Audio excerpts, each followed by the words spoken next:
लूट लेगा, कैसे पॉसिबल? नहीं, सब गलत बात है। जमीन कौन कैसे लूट लेगा? जमीन सबका जमीन सीएनटी में आता है। सीएनटी का मतलब वो उसका एक व्यक्ति माने एक समूह दूसरे समूह का जमीन थोड़ी खरीदेगा, वो जमीन अपने समूह में ही खरीदेगा। बिल्कुल।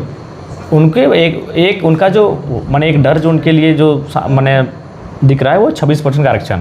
तो ऐसा थोड़ी है। अगर मान के चलिए इतनी बड़ी आबादी अगर उसमें सम्मिलित होगी तो आरक्षण का दायरा भी बढ़ेगा। और ये है हर एक नियम वही है कि उस राज्य के अनुपात में जितना जनजातियों का आबादी होगा, राज्य की सूची में आरक्षण उनका वहाँ तक बढ़ेगा। वो 35, 37, 38, 40, 45 तक जा सकता है। तो हम तो आदिवासी समाज से कहेंगे जी, मुद्दों पे लड़िए। जो भीड़ आपकी इकट्ठी हो रही मुद्दों पे इकट्ठा करिए। बिल्कुल। आज खूंटी में कई अखबारों की रिपोर्ट कह रही कि कई बहनें, एक दो नहीं, हमें लगता है सैकड़ों की संख्या में बहनें बिना विवाह के माँ बन रही हैं। उसके लिए आप आवाज़ बुलंद करिए। आज सिमडेगा गुमला के क्षेत्रों में एक आदिवासी ही राइटर ने लिखा है कि 75,000 बहनें बम्बई में, दिल्ली में, हरियाणा में जाके दाई का काम कर रही है, झाड़ू पोछा का काम कर रही हैं। आज कई न्यूज़ चैनलों से ये चीज़ आपका रांची में भी वन टाइम 300 बहनों को मतलब कस्टडी से मैंने मुक्त करवाया गया था। कुछ लोग उन्हें बेचने के लिए ले जा रहे थे। 300 एक साथ, पूरा ट्रेन का मतलब ट्रेन ही रिजर्व था उनके लिए। और उनको क्या रिपोर्ट सामने आई कि वो बहनें कहाँ बेची जाती है। उसमें सामने आया था कुछ वीआईपी जजेस, कुछ वीआईपी ऑफिसर्स। उनको मैंने शब्द हम बोलना नहीं चाहते हैं क्या उनके साथ क्या होता है, ये आप जान लीजिए कि क्या हो सकता है। उनको बेचने के बाद उनके साथ क्या होता होगा। बिल्कुल। और ये बहुत भारी मात्रा में। तो उन चीज़ों पे आप आवाज़ बुलंद करिए। आज आपके साथ जो अन्याय हो रहा है, जो चीज़ें घटित हो रही है, आप उन पे बात कीजिए। हम तो अभी शेड्यूल ट्राइब में आए नहीं हैं और आना, और बार बार ये कहते हैं पैदा होना पड़ता है, जन्म लेना पड़ता है। देखिए माँ के कोख से आदिवासी हम भी हैं, हम कुर्मी समाज भी हैं, लेकिन हम आर्टिकल 342 के अनुसार आदिवासी होना चाहते हैं। हमारी वो लड़ाई है। बिल्कुल भारत का संविधान आदिवासी, सरकारी आदिवासी पैदा करता है। वो लोग भ्रम में हैं।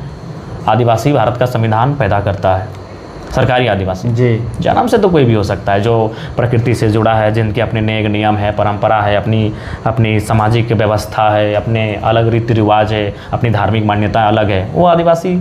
लेकिन सरकारी आदिवासी भारतीय संविधान आर्टिकल 342 पैदा करता है कि उनको ओरिजिनलिटी मालूम है जी, कि भाई हाँ कुर्मी शेड्यूल ट्राइब में था जी, वो था, उनको साजिश के तहत बाहर कर दिया गया, तो इसलिए उनको मालूम है। अब आप बोलेंगे कि हेमंत सोरेन नहीं बोल रहा है, काहे बोलेगा? वो खुद साइन करके दिए थे, 42 विधायक साइन किए थे, साइन है बिल्कुल। तो फिर कहाँ चला गया?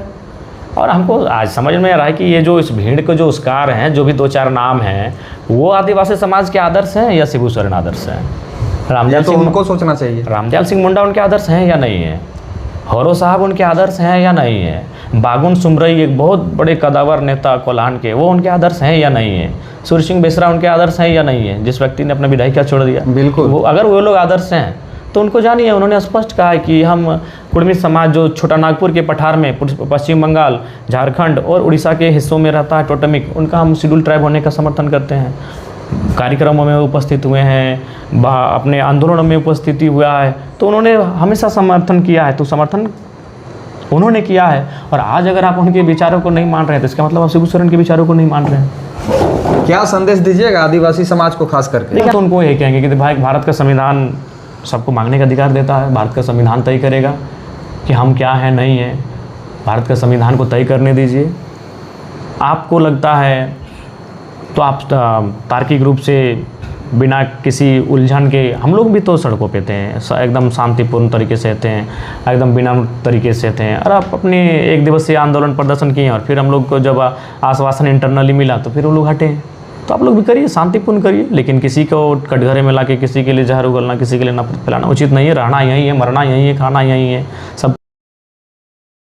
से कोई दिक्कत नहीं। हम वो चीज़ नहीं जानते हैं। जो लोग मेरे खिलाफ मीडिया में आके बोल रहे हैं तो उनको देखकर हम उनको थोड़ी मतलब इग्नोर कर देंगे। आदिवासी समाज में भी कितनी माएँ हैं जो हम लोग को दिल से दुआ देती हैं, कितने चाहती हैं हमें, कितना दुख में है, कितना तकलीफ़ में है। उनके भी गाँव आज पर भारतमाला देख रहे हैं, कितनों का ज़मीन लूट रहा है। वो कितनी उम्मीद के साथ मेरे पास विधानसभा आए थे और आज हमारे साथी वहाँ आंदोलन भी कर रहे हैं। तो हम कुछ जिन लोगों ने हमें गाली दिया, उनके दुर्व्यवहार के कारण हम उन 1000 लोगों की आवाज़ को थोड़ी दबने देंगे। हम उनकी आवाज़ कल भी उठाएंगे और हमें 1000 बार भी गाली देंगे, फिर भी सदन जब जब चलेगा और जब जब ऐसा मौका रहेगा हम आदिवासियों की आवाज़ को भी उठाएंगे। बहुत बहुत धन्यवाद।